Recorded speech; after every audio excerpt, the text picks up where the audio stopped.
the one, the only, Ben Sion.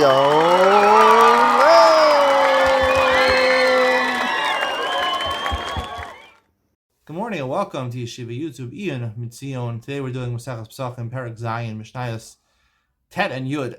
Mishnah Tet has a machlokas between the Tanakama and Yochanan and Roka. Tanakama says if the Korban Pesach on Yudalad became Tameh, the actual Korban became Tameh, or left the Azara before it was Hukrov on the Mizbeach, so therefore it's possible. You have to burn that Korban. The Korban is just Tameh or possible, you have to burn it. Just like Nosar, Eish Tisrofu. Also Korbanos that are psulim and you burn it. So you burn it on Yudalad, which is not Shabbos, it's not Yom Tov. You can burn it then. You don't have to wait till it becomes Nosar. However, if the Bailim died, they didn't do Zrikas Adam yet, and the owners died, or they became Tameh, in which case they no longer can offer the Korban Pesach, so the Korban Pesach is possible. But you have to wait till it becomes Nosar, which is on Ted Vav Nisan, either in the morning or Chatzos. But you can't burn Kadsha on Yom Tov, like Mishnah Yud says. You can't burn Kadsha on Yom Tov or on Shabbos, because Esei is not Dochalos Tev Esei. You have to wait till Chol HaMoed to burn it. Yochanan Roka says, no, even if the Bailim became Tameh, or they died before Zrikas, only before Zrikas Adam, then you would still burn it on Yudal and Nisan. So what are they arguing about over here? You don't have to wait till it becomes Nosar and then burn it on Chol HaMoed. What are they arguing about over here? The argument over here, basically, there's the mitzvah in the Torah to burn certain things, right? It's supposed to burn Asherah, right? Certain idols, a tree that was worshipped as idols, it's Ate Asherah. Nosar, Beish Tisrofu, it says in Parsh Kadosh, you're supposed to burn it. If you leave over meat more than the prescribed time that the Torah allows you to eat the karbanos, you have to burn it. Now, as the mitzvah of burning, is the point of the mitzvah of burning Nosar, is the point of it because you want to get rid of it as fast as possible, and the best way to ensure that you get rid of it as fast as possible is to burn it.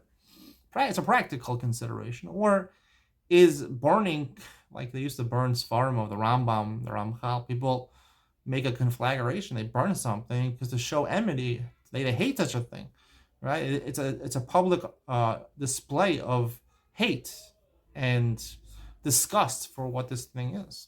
Specifically, it has to be through fire. It's not just practicality. According to the first explanation, practicality, there's practically you get rid of it quicker a different way. So maybe you could do it that way. So I would say the machlokas between Yochanan and Roka and the Rabbanan centers around this. Is, right, there's a mitzvah, obviously, if the Bailim become Tameh, or they die, so there's no mitzvah necessarily to burn that, right? So therefore you wait till it goes Nosar. And then there's a mitzvah to burn it, but you can't burn it on Shabbos, so you burn it on the first day of Chol HaMoed. So if the idea of burning something is a practical idea, so therefore even though there's no mitzvah to burn it, right? If there's tuma in the actual korban, or it's yotze, it leaves the azara, in which case the psul begufo, like the Gemara says, a puzzle begufo, there's a mitzvah of shreifa. So you have to burn it. You can burn it on Yudal and Nisan. What about if technically you got to get rid of it because it's the Bailim died, or they became tameh, in which case you can't bring the Korban Pesach anymore. But there's no mitzvah to burn it. So Yochanan Roka says you can burn it on Yudal because the whole mitzvah of shreifa is practicality. Even when there's a mitzvah and nosar to burn it, it's being practical. It's the most practical way to get rid of it now. Why should I wait till it becomes nosar? According to the Chachamim, no, the mitzvah of shreifa is to show my disgust for the Tishris thing. So when the Torah commands you to burn it, it's only then that you're allowed to burn it, right? Because burning is not just practically the easiest way and the most complete way of getting rid of something. It's a public display of enmity, of showing that you disapprove of something. So all you got to do, you have to, only things is possible to go for, then you got to burn it right then. But if there's a technicality that you can't bring in a korban because the Bailim died or they're tameh, there's no mitzvah of shreifa. There's no idea of showing disgust. So there's no idea to burn it. So you have to wait till it comes nosar. When there's an issue that it's nosar, it's disgusting, then you got to burn it. But you're not allowed to burn something. You're not allowed to burn something when there's no reason to burn it. And you have to wait till it becomes nosar and then burn it for that reason.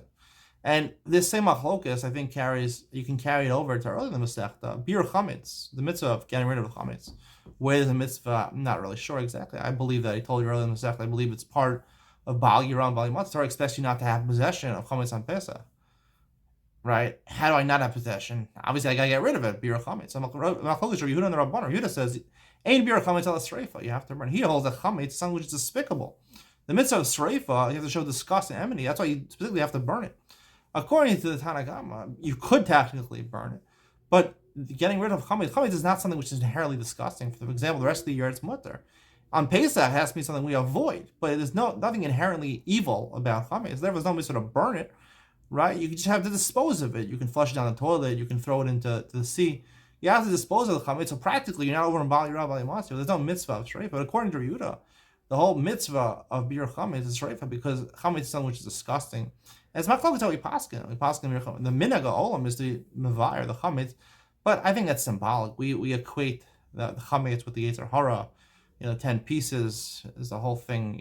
You look in the Shulchan Aruch is about, looking in the hearts is symbolic of looking out. B'dikas chametz, looking for all the mistakes that we made doing a cheshbon and nefesh. But I believe it's all symbolic. There's nothing evil about chametz. You can eat the rest of the year. So therefore, I would say like the Rabbanan. And this halakha we do, we opine like the Rabbanan.